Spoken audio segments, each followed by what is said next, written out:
Hey. See you. Hey, so what's your name? What's your story? Mark Alequin. My graffiti name is Ted1. Born and raised in the Lower East Side. I've been doing graffiti since 1980, and I've been selling street art here for about 13, 14 years. Yeah. Here's one of my pieces here. This stuff here belongs to a friend of mine named Charlie. He went to go get something to eat. You know, I've been doing them on the subway map here for quite a while. You've been doing Subway for quite a while, right? Huh? You've been doing it on the Subway? How'd you break I into it? used to do graffiti on the subways, illegally. Until they stopped. They stopped in about 91, 92. No, there are a lot of us who are fans of graffiti, but give us an insight as what the idea of actually doing it, going down there and... You know, the adventure, the risk, the sport. To me, graffiti was like a sport. Who could put their name more than anybody else? Who could make their stuff look better than everybody else? It was like an adventure, sport, hobby. When do you think, there's always the birth of hip-hop was this. When was the birth of graffiti? Wow, I think graffiti goes back to until when the Indians used to scratch their names on the wall. Oh, I got you. Yeah. Or the Egyptians, they carved their name in stone. That's graffiti. That's graffiti. Now, now you have this guy Banksy doing the show throughout New York. How is it that he's received so much attention and acclaim like no other graffiti artist I've seen in my years in New York? I've been here over 20 years. Well, I think the multimedia and I'm pretty sure that when he first started, he had money, Okay. And that helped. And, he's got a team, a very loyal fan base. He's got a very loyal team that, because he's not doing it himself. And, that also helps. And, what's your take on? Good. I respect his art. I really think what he's doing is great. It's great for the street art. It's great for, it's great for the whole street art movement. So, so are you surprised that he's getting so much acclaim and attention? Yeah. It caught you off guard. I knew it was coming through, but the fact that people hiring security guards to watch the art, people fighting over it. I think it's great. I really think it's great, and hopefully it might rub off on me. Yeah, that's the next question. What do you think his success and attention is doing for graffiti as a whole in New York, in London, Tokyo? What do you think what his presence is doing for a graffiti artist? It's doing good.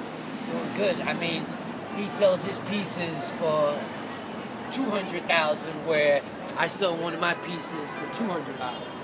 Yeah, I got you. I'm real happy for the guy. I'm jealous about that. He's rich and famous. I'm a little jealous. And he put a lot of hard work into what he's done, and now he's bearing the fruits of his labor. His stuff is great. I really. Is there something that stands out to you? Any of his pieces that stand out to you? Yeah, and his art speaks a very strong message. Yeah. I really think his stuff is great. That's wicked, dude. Yeah. Now, give us anybody, you want to drop any names, any shout-outs of people who don't know, people who actually were the backbone of New York City graffiti? Well, I'll shout out Banksy. Hey, Banksy, man, why don't you come by and give me a free piece, man? Right here, 88 Prince Street, man. 88 Prince Street. Hey, I'm not going to lie. Once you give it to me, I'm selling it, man, because I need the money. I need a studio, man. Now, how long you been out here for? I've been out here 12, 13 years. It's rough. You got to bear with the cold.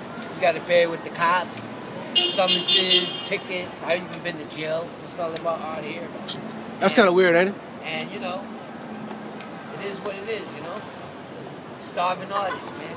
So, Any advice for any young people looking at... Well, I'll tell you, anybody that ever wants to, sell their art in the street, don't get frustrated. There's going to be days where you don't make a dime. Yeah. And there's going to be days where, you're going to make some money. You just got to, fight. If it's something that you love and you feel that you're gonna give it your all, man. Eventually, you'll gain some success by doing it. Just don't give up on yourself. Now, you think who's going to be the next Banksy? I know you probably know the art scene in terms of graffiti. The next Banksy, that kid Monopoly.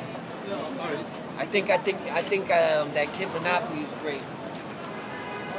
When you say next Banksy, do you think in terms of Monopoly, you're talking about in terms of his art, his graffiti will be purchased for like millions or hundreds of thousands? Yeah. I think that kid's got a very, very bright future ahead of him.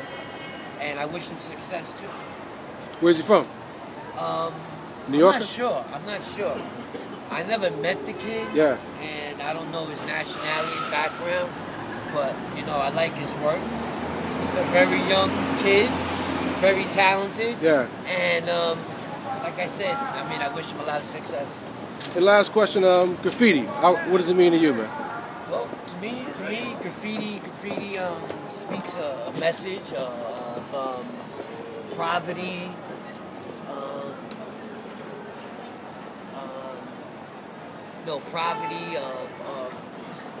it speaks, struggles. Yeah. It can speak a lot, you know. It all depends what type of message you want to bring out there. And it's a very great way to do it. Yeah. By putting it on someone else's property. Now, what's your name again? How do people reach you? Who's that? Mark Alequin, M-A-R-K, Alequin, A-L-E-Q-U-I-N. You can get me on Instagram, Subway Maps, and Maps, M-A-P-Z. Thank you, bro.